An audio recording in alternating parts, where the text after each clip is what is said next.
విశాఖ గాజువాక పెదగంట్యాడ మండలం బాలాచెరువు గ్రామంలో ప్రవోన్మాది ఘాతుకంకి పాల్పడ్డాడు. ఎవరూ లేని సమయం చూసి ఇంట్లో ఉన్న బాధితురాలు డొంకాడ మేఘనపై నీరజ్ శర్మ అనే యువకుడు రాడ్డుతో దాడి చేశాడు. తీవ్ర రక్తస్రావం కావడంతో హుటాహుటిన స్థానికులు బాధితురాల్ని ఆసుపత్రికి తరలించారు. గతంలో నీరజ్ పై 2 సార్లు పోలీసులకు ఫిర్యాదు చేసిన బాధితురాలు తల్లిదండ్రులు బాధితురాలు ఫోటోలను మార్ఫింగ్ చేసి వాట్సాప్లో కుటుంబ సభ్యులకి పంపిన నిందితుడు నీరజ్ శర్మ. కేసు నమోదు చేసి దర్యాప్తు చేస్తున్న న్యూపోర్ట్ పోలీస్ స్టేషన్ పోలీసులు ఇంట్లో ఉంటే సౌండ్స్ వస్తున్నాయి అనేసి అరుస్తున్నారని చెప్పి మేము బయటికి వెళ్ళాము. బయటికి వెళ్ళేసరికి ఎక్కువగా ఆ అమ్మాయిని కొడుతున్నట్టు ఏదో డౌట్ వచ్చి తలుపు కొడుతున్నాము. అప్పటికే ఆ అమ్మాయి అరుస్తుంది గట్టిగా.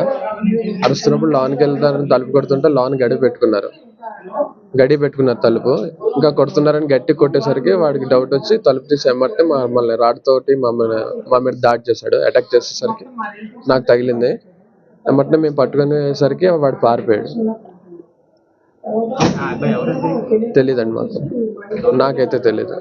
నేను ఇంటి పక్కనే ఉంటాను అంతే. అదే బాలచెరువు పెరగంటాడండి. అక్కడ మా పాప లవ్ చేయలేదని వాడు సైకో పర్సన్ లాగా తయారయ్యి మొత్తం ఒకసారి మేము ఆల్రెడీ 2 సార్లు కంప్లైంట్ ఇచ్చాం, పోలీస్ కంప్లైంట్ ఇచ్చాం. వెళ్తే అక్కడ నుండి తర్వాత ఆయన సైబర్ క్రైమ్కి కూడా మేము అక్కడ నుండి వెళ్ళాం. అంటే బూత్ బొమ్మలు అంటే పోర్న్ వీడియోస్ మార్పింగ్ చేసేసి మా రిలేటివ్స్ అందరికీ పెట్టడం వల్ల బాగా స్ట్రెస్ అయిపోయింది పాప. ఆ తర్వాత అక్కడ నుండి మేము పోలీస్ స్టేషన్ కంప్లైంట్ ఇచ్చిన తర్వాత ఎస్ఐ గారు కూడా మాట్లాడినా కూడా తర్వాత ఆయన మళ్ళీ ఇప్పుడు వచ్చేసి చంపేయడానికి ప్రయత్నం చేశాడు. మొత్తం అంతకుముందు పరిచయం ఉందండి. లవ్ చేస్తానని చెప్పేసి హరాస్మెంట్ చేశాడు. తనైతే నేను లవ్ చేయను నువ్వు అని చెప్పిన తర్వాత కూడా ఆయన ఇబ్బంది పెడుతూ బూత్ బొమ్మలు అన్నీ అందరికీ రిలేటివ్స్ అందరికీ పంపించి ఇబ్బంది పెట్టి హరాస్మెంట్ చేశారండి. ఇది ఒక 8 months 12 months అదే స్టేషన్ కంప్లైంట్ 2 సార్లు ఇచ్చాము. మార్పింగ్ చేసి అంటే పోర్న్ వీడియోస్ ఉంటాయి కదా, అందులో తను వేరే వాళ్ళతో ఇచ్చేస్తున్నట్టు అలా కూడా పెట్టాడు సార్. ఈరోజు ఏం జరిగింది? ఈరోజు మేము జస్ట్ వెనక్కి డ్వాక్రా వాళ్ళు మాకు పిలిస్తే వెళ్తే డోర్ వేసుకోమని చెప్పాం. వేసుకున్న తర్వాత ఇంకా ఆ డోర్ కొట్టాడంట. కొట్టిన తర్వాత లోపలికి వచ్చేసి ఇంకా రాడ్డుతో మొత్తం తలంతా కొట్టేశాడు. ఇదంతా 30 కుట్లు ఎన్నో పడ్డాయి. ఇప్పుడు స్కానింగ్ తీశారు. బ్రెయిన్కి ఎలాగుంటుంది ఏంటో తెలియదు. మా పాప అయితే డిగ్రీ కంప్లీట్ అయిపోయిందండి. అది తను బిఏ సైకాలజీలో చేసింది. ఓం శాంతి ఆశ్రమంకి వెళ్తుంటామండి మేము ఒక డివోటీగా. ఆయన అక్కడ పరిచయం అయ్యి ఆ విధంగా వాళ్ళ అమ్మగారు ఓం శాంతి కానీ ఆయన ఓం శాంతి కాదంట. అని పట్టుకోవడానికి ఇప్పుడు పోలీసులు అన్ని టీములు తిరుగుతున్నాయి కానీ ఇంకా దొరకలేదు. మాకు కొద్దిగా న్యాయం జరగాలని కోరుకుంటున్నాం. ఎందుకంటే ఆయన నుండి థ్రెడ్ అయితే ఉంది మాకు. 2 సార్లు కంప్లైంట్ ఇచ్చాం. తర్వాత సైబర్ క్రైమ్కి ఇచ్చాం. అయినా మాకు ఇప్పుడు ఇలా జరిగింది. మరి నెక్స్ట్ ఏం జరుగుతుందో మాకైతే చాలా భయంగా ఉంది. నిన్న ఫాదర్ ఎటువంటి న్యాయం అంటే ఆయన ఇప్పుడు పట్టుకొని ఎలాగైనా అటెంప్ట్ మర్డర్ కేసు పెట్టి ఆయన లోపలైతే వేయాలండి. లేకపోతే ఎంతమందితో అలాగే చేస్తున్నాడు మరి నాకైతే ఇబ్బంది లేదు. కేసు ఉందో ఆ కేసు ఉంది, ఈ తప్పు కేసు ఉంది. అదే జువనల్ మీద కూడా ఇంతకుముందు ఆల్రెడీ ఒక డెకాయిటీ కేసులో కూడా వీడికి హోమ్కి పంపించారు 17 సంవత్సరాల కుర్రోడికి. అది కూడా వాడు హోమ్లో 13/7/24న ఆర్లో పిఎస్ కేసులో వాడికి ఆల్రెడీ జువనల్ కేసులో వాడు హోమ్కి వెళ్ళాడు కనుక మళ్ళీ హోమే 17 years కాబట్టి మళ్ళీ హోమ్కే పంపిస్తాం. ఈ కేసులో పూర్తి బంగారం, పూర్తి వెండి, ఇంటాక్ట్ ప్రాపర్టీ అనమాట, ఐటమ్స్ కూడా చెడిపోకుండా వాళ్ళు పట్టుకోవడం జరిగింది. దీంట్లో పట్టుదలగా ఇన్స్పెక్టర్ అండ్ ఎస్ఐ శ్రీనివాస్ కష్టపడ్డారు. అలాగే వాళ్ళ స్టాఫ్లో కూడా ఐడి పార్టీలో ఉండే నాగరాజు ఇంకా 4-5 అవరాత్రులు కష్టపడి మొత్తానికి రికవరీ చేయడం జరిగింది. కేవలం మేము గైడెన్సే ఇచ్చాము, మీరు ఏదో విధంగా చేయండి అని.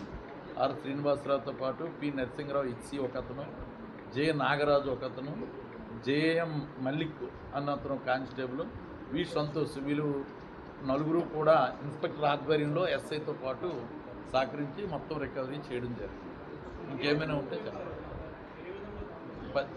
ఏ విధంగా అంటే యాక్చువల్గా ఇతను ఏదో హాస్పిటల్ పని మీద వెళ్ళాడు, చిన్నపిల్లలు ఇంటి దగ్గర ఉంటే వాళ్ళ పిల్లలు ఇద్దరిని పెట్టి వాళ్ళు లేని సమయంలో పడుకొని తండ్రి తల్లి హాస్పిటల్లో ఉండేటప్పుడు పక్కనే వాళ్ళు మరదలు ఉంటారు. మేమందరం ఒక దగ్గరే పడుకుందాం కదా అని నేను లాక్ చేసుకొని వెళ్ళిపోయేవారు అనమాట. ఆ విధంగా వీడు కనిపెట్టి దొంగతనం చేశారు.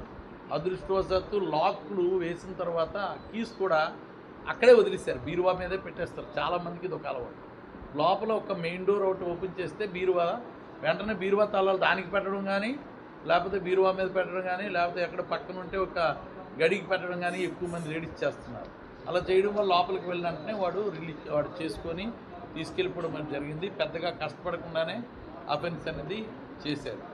కాకపోతే దీనిలో కనిపెట్టడమే ఆర్హెచ్ కాలనీ. వీళ్ళు ముగ్గురు కూడా అందరూ కూడా పిఎంపాలెం ఆర్హెచ్ కాలనీ వాళ్ళు అనమాట. ఈ ముగ్గురు కూడా అసోసియేట్సే. ఆటోమేటిక్గా చిన్న చిన్న దొంగతనాలు చిన్నవి చేసి ఉండొచ్చు. పోలీస్ కేసుల్లో పెద్దగా ఎవరికి నమోదు అవ్వలేదు. దానివల్ల కొంచెం డిలే అయ్యింది, కానీ అయినా కూడా ఇంటాక్ట్ ప్రాపర్టీ రికవర్. ఇంకేమైనా సార్ ఈ చెడ్డీ గ్యాంగ్ పనోరమా న్యూస్లో చేసినట్టు ఇంతవరకు ఎలాంటి దానిపైన ఎలాంటి విచారణ లేదు. అది దాంట్లో ఏంటంటే కొంత ఇన్ఫర్మేషన్ మాకు ఉంది, దాంట్లో ఎటువంటి ఇన్ఫర్మేషన్ లేక కాదు, ఐడెంటిఫై కూడా ఉంది. కానీ ఈ గ్యాంగ్స్ ఏంటంటే మధ్యప్రదేశ్ సంబంధించిన ఏరియాలో వాళ్ళు, మన ఏరియాలో ట్రైబ్స్ ఎలాగో అక్కడ కూడా ఇది ట్రైబ్స్ గ్రూప్ అనమాట. బిల్లు అంటారు అన్నమాట వీళ్ళు, బిల్లు క్యాస్ట్. అక్కడ ఏంటంటే విలేజెస్సే ఈ అఫెండర్స్ ఉంటారు పూర్తిగా గ్రామాలన్నీ. పోలీస్ ఫోర్స్ కూడా అక్కడ లోకల్ ఫోర్స్ సపోర్ట్ తీసుకొని వెళ్ళాలి. సుమారు చాలా రోజుల నుంచి దాని మీద కంటిన్యూషన్ చేస్తున్నాం. మా సిపి గారు దీని మీద ప్రత్యేకంగా పెట్టి రెగ్యులర్ టీమ్స్, ఎప్పుడు ఇంతకుముందు అలా జరగదు పోలీసులో. ఏదో ఒకసారి వెళ్తాము, చెక్ చేస్తాం, ఆల్ ఆఫ్ సడన్ మళ్ళీ వెళ్తుంటాం వస్తుంటాం. రెగ్యులర్ మానిటరింగ్ ఉంది. బట్ కానీ వాళ్ళు ఏంటంటే అఫెండర్స్ నోటోరియస్ క్రిమినల్స్ కనుక వాళ్ళు కొన్ని రోజుల పాటు గ్రామానికి చేరుకోకుండా కూడా వాళ్ళు బయట ఎక్కడో తిరగడం అది చేస్తారు. టెరైన్ కూడా ఎలా ఉంటుందంటే పెద్ద పెద్ద జొన్నతీలు అవి ఉండి కొండలు హిల్లీ టెరైన్ ఉంటుంది అనమాట. పోలీసులు చాలా దూరం నుంచే కనిపిస్తుంటారు వాళ్ళకి, ఎత్తైన ప్రదేశం కనుక కొండల్లోకి పారిపోవడం ఇలాంటివి ఉంటాయి. తర్వాత వాళ్ళు ఇంతకుముందు గతంలో కూడా పోలీసు మీద అటాక్ చేయడం, ఈ యారోస్ వేసి గాయపరిచిన సంఘటనలు కూడా అక్కడ పోలీసుకు ఉన్నాయి. కనుక వాళ్ళ పర్మిషన్తోనే మనం చేయాలి, ఏదైనా మనం తొందరపడి చేయలేదు. ఐడెంటిఫికేషన్ అయితే జరిగింది. ఐడెంటిఫికేషన్ అయితే జరిగింది. అది కొన్ని కారణాలతో మనం ఇప్పుడు పేర్లు అవి చెప్పడం వల్ల వాళ్ళు కొంచెం ఎస్కేప్ అయ్యే పరిస్థితి ఉంటుంది. అంటే మనం 5-6 మెంబర్స్ వచ్చారు అనుకుంటున్నాం, అందులో 2 మెంబర్స్ ఐడెంటిఫై అయిపోయారు ఆల్రెడీ. టెక్నికల్గా కూడా అంటే మనం ఏదైతే ఫింగర్ ప్రింట్స్ ఎనాలిసిస్ ఉంటాయో దాని ద్వారా కూడా ఐడెంటిఫై చేయడం జరిగింది. అంటే అది 100% యాక్యురేట్ ఉంటుంది, ఎక్కడ చిన్నది కూడా మిస్టేక్. వాళ్ళు తాలూకా ఒక్కొక్క ఎంఓ అంటాం అన్నమాట, మొడిస్ ఆపరండి, వాళ్ళ వ్యక్తులు వాళ్ళ తాలూకా లక్షణాలు డిఫరెంట్గా ఉంటాయి. అక్కడ ప్రెసిడెంట్గా మాట్లాడుతున్నాను. గత 30 సంవత్సరాలుగా మా కాలనీ ఏర్పడ్డది. ఎప్పుడు కూడా ఇక్కడ ఈ కాలనీలో వైన్ షాప్ లేదు. కొత్తగా ఇక్కడ ఈ వైన్ షాప్ పెడుతున్నారు. అలాగే 21వ తారీఖున వైన్ షాప్ పెడతామని బోర్డు పెట్టారు. దాన్ని ఇమీడియట్గా మేము స్పందించి కలెక్టర్ గారికి, జోనల్ కమిషనర్ గారికి, కమిషనర్ గారికి, సిపి గారికి కూడా లెటర్ పెట్టాం. వాళ్ళు వచ్చి వెంటనే బోర్డులు తీశారు. కానీ మళ్ళీ ఒక వారం రోజుల్లో రాత్రులు ఈ బ్రాండీ షాప్ తయారవుతుంది ఇక్కడ. కావున మేము అందరూ ఇది వ్యతిరేకిస్తున్నాం. ఇక్కడ ఏంటంటే దగ్గరలో బస్ స్టాప్, ఉదయం ఆడవాళ్ళు విశాఖపట్నం వెళ్ళి బట్టల షాపులో పనిచేసి అక్కడ పనిచేసి రాత్రి 10 గంటలప్పుడు దిగుతున్నారు. అలాగే ఐటీ పిల్లలు రాత్రి 11 గంటలప్పుడు దిగి ఇక్కడికి వస్తున్నారు. ఇక్కడ బ్రాండీ షాప్ పెడితే తాగినోడు మైండ్ ఎలా ఉంటుందో తెలియదు. ఆడపిల్లలకి సెక్యూరిటీ లేదు. తర్వాత దగ్గరలో బడి, దగ్గరలో బ్యాంకులు, హాస్పిటల్స్, ఇంత ఎక్విప్మెంట్ ఉన్న దగ్గర జనాలు రోజుకి ఇది మా నడ్డానికే ఖాళీ లేని ప్లేస్ లో ఇక్కడ బ్రాండీ షాప్ పెట్టడం మాకు చాలా ఇదిగా ఉంది, బాధగా ఉంది. కానీ ఇక్కడ బ్రాండీ షాప్ పెట్టడం మాకు ఎవరికి కూడా, మా కాలనీ ప్రజలు ఎవరికి కూడా ఎటువంటి ఇష్టం లేదు. కానీ దీన్ని క్యాన్సిల్ చేయవలసిందిగా గవర్నమెంట్ వారిని, తర్వాత ప్రెస్ వారిని కూడా మాకు సహకరించి దీన్ని పబ్లిక్ చేసి మాకు సహకరించవలసిందిగా చెప్తున్నాం. ఇక్కడ బ్రాండీ షాప్ పెట్టడానికి వీల్లేదు. నా పేరు కుండ్రు మరిడియా. నేను అనకాపల్లి పార్లమెంట్ జనరల్ సెక్రటరీగా పనిచేస్తున్నాను తెలుగుదేశం పార్టీ తరఫున. ఈరోజు నేను నర్సీపట్నం టౌన్లో సినీ నటుడైనటువంటి పోసాని కృష్ణమురళి మీద ఫిర్యాదు ఇవ్వడం జరిగింది. కారణం ఏంటంటే ఆయన ఈ మధ్యకాలంలో మన టీటీడీ చైర్మన్, ప్రముఖ పుణ్యక్షేత్రమైనటువంటి టీటీడీ తిరుమల తిరుపతి దేవస్థానం చైర్మన్ అయినటువంటి బిఆర్ నాయుడు గారిపై తనకు నోటుకు వచ్చినట్టు మాట్లాడడం జరిగింది. మరి ఆ విషయంలో హిందువుల మనోభావాలను దెబ్బతీనే విధంగా మురళి గారు చేసినటువంటి వ్యాఖ్యలు చాలా అనుచితంగా ఉన్నాయి. ఈ విషయాన్ని దృష్టిలో పెట్టుకొని మరి మేమైతే తెలుగుదేశం పార్టీ అనుబంధ సంస్థల తరఫున, దళిత సంఘాల తరఫున మేమైతే కనుక పోసాని కృష్ణమురళి గారిపై రాష్ట్ర వ్యాప్తంగా కూడా మేము ప్రతి పోలీస్ స్టేషన్లో కంప్లైంట్లు ఇవ్వడం జరుగుతుంది. మరి దాంట్లో భాగంగానే ఈరోజు నర్సీపట్నం టౌన్ పోలీస్ స్టేషన్లో అతని మీద మేము కంప్లైంట్ ఇవ్వడం జరిగింది. పిఆర్ నాయుడు గారు TV5 ఛానల్ పెట్టి ప్రజల పక్షాన నిష్పాక్షికంగా ఆయన ఛానల్ నడుపుతున్నారు. ప్రజల సమస్యల్ని ప్రభుత్వాలకి, ఉన్నత వర్గాలకి అందరికీ కూడా తెలియజేయడం జరుగుతుంది. ఆయన ఎంతో ట్రాన్స్పరెంట్గా జరుపుతున్నటువంటి బిఆర్ నాయుడు గారిని ఆయన చాలా వ్యంగ్యంగా మాట్లాడాడు. అసభ్యకరమైనటువంటి పదజాలంతో వాడి మరి పోసాని కృష్ణమురళి చాలా దారుణమైనటువంటి మాటలతో ఆయన కించపరిచాడు.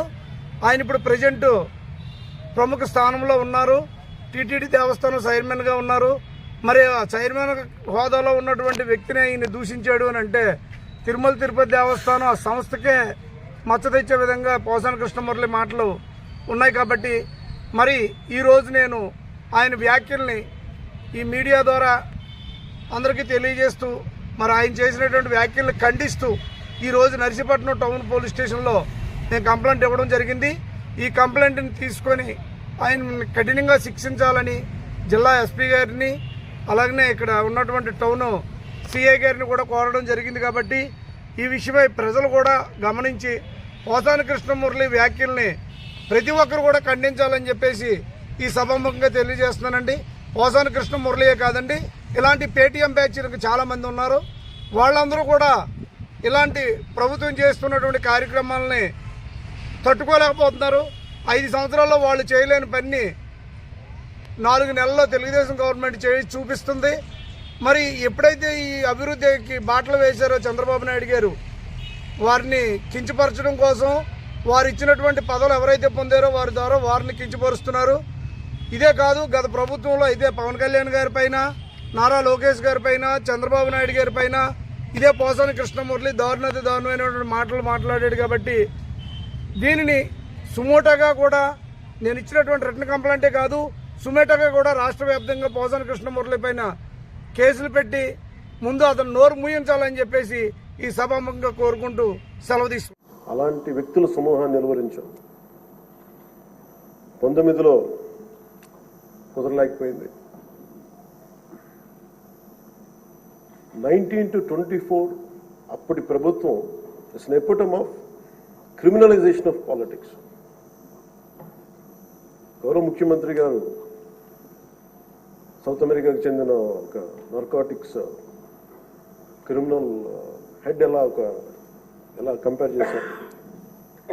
క్రిమినల్ మైండ్ సెట్తో ఉన్న వ్యక్తులు కనుక రాజ్యాన్ని వెళ్తే వాళ్ళు దేనికి గౌరవం ఇవ్వరు, వ్యవస్థలకు గౌరవం ఇవ్వరు, రాజ్యాంగ విధానాలకు గౌరవం ఇవ్వరు, ఎవరైనా బలి చేయగలరు. తన భేదం లేదు వాళ్ళకి. గత ప్రభుత్వంలో రఘురామకృష్ణరాజు గారు ఎంత బాధించారో చూస్తే, దానికి ముందు వరుసగా చూస్తే సుప్రీంకోర్టు జడ్జెస్ని వదలలేదు, చిన్నపాటి కార్యకర్తల్ని వదలలేదు, ప్రతిపక్షంలో ఎవరిని వదలలేదు. స్వయాన వాళ్ళ పార్టీ తరఫున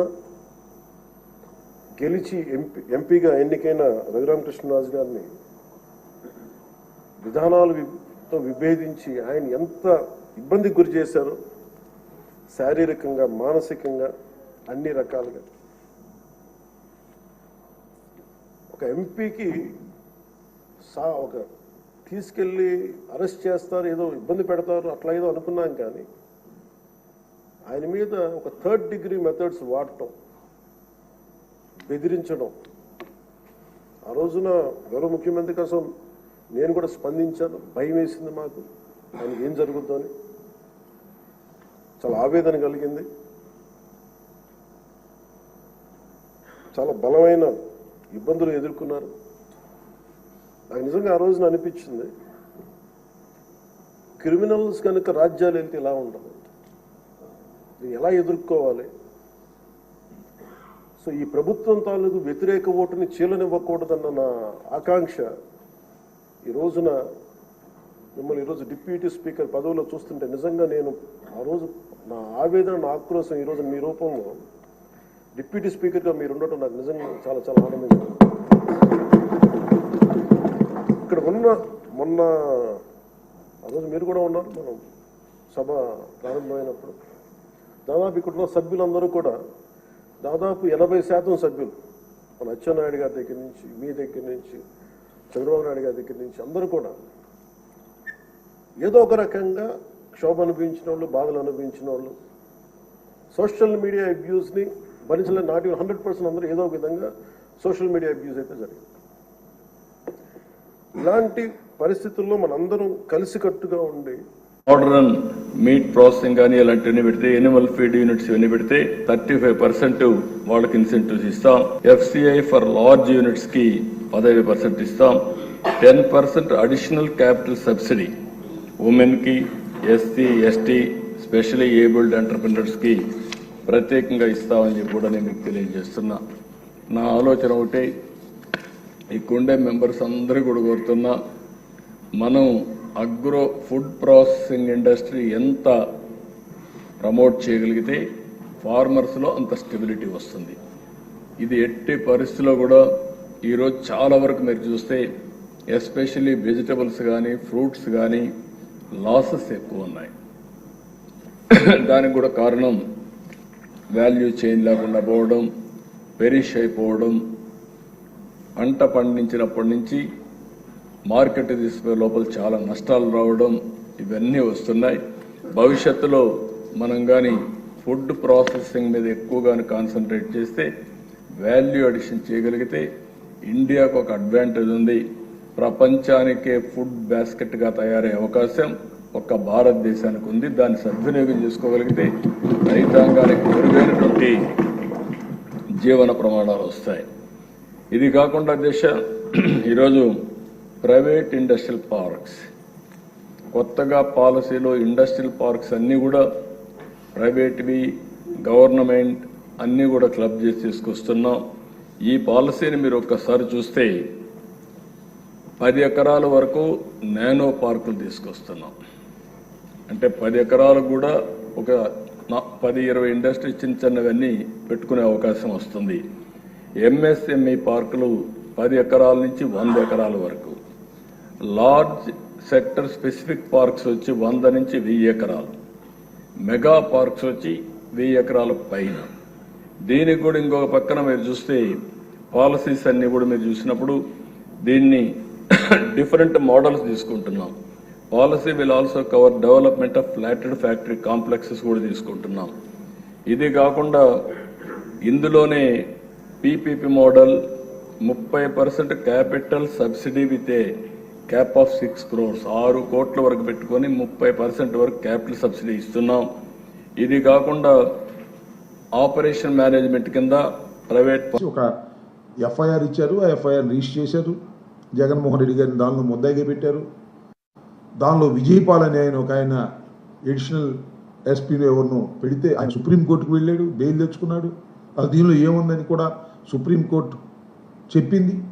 అలాంటి కేసును మళ్ళీ ఇవాళ తీసుకొచ్చి శాసనసభ సాక్షిగా ఒక కథ అల్లి జగన్మోహన్ రెడ్డి గారిని దూషించే కార్యక్రమం చేయటం నాకు చాలా విచిత్రం వేసింది. చాలా నీచమైనటువంటి కార్యక్రమంలాగా కూడా కనిపించింది.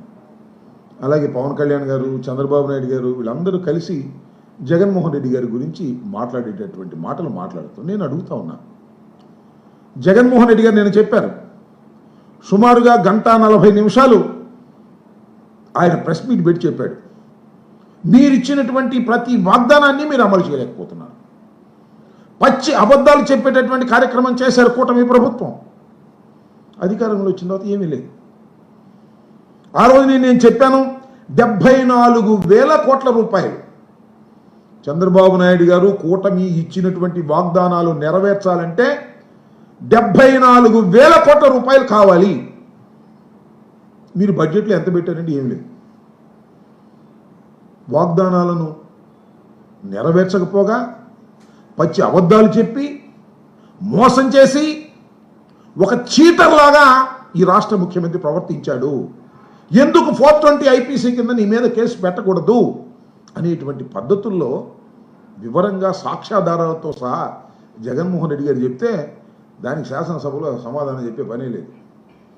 మాకు 164 మంది ఉన్నారన్నారు. ఏది ఒక్కళ్ళని చెప్పమనండి సమాధానం దీనికి? చంద్రబాబు నాయుడు గారిని చెప్పమనండి, పవన్ కళ్యాణ్ గారిని చెప్పమనండి, లేదా ఆ లోకేష్ బాబుని చెప్పమనండి, లేక ఆ ఫైనాన్స్ మంత్రిని చెప్పమనండి. దానికి సమాధానం మాత్రం చెప్పలేరు. దానికి సమాధానం చెప్పలేరు. కానీ దాన్ని డైవర్ట్ చేసేసి త్రిపుల్ గారి మీద హింస జరిగింది అని ఒక కథ అల్లేటటువంటి ప్రయత్నం చేశారు, విచ్ ఈజ్ ఫాల్స్. నేను మనవి చేస్తున్నాను. ఎస్, త్రిపుల్ గారు ఎవరు? రాజశేఖర రెడ్డి గారికి బాగా తెలుసు, మాకు బాగా తెలుసు. వైఎస్ఆర్ కాంగ్రెస్ పార్టీ తరపున 2014లో పోటీ చేయడానికి ముందుకొచ్చారు, 2019లో పోటీ చేశారు.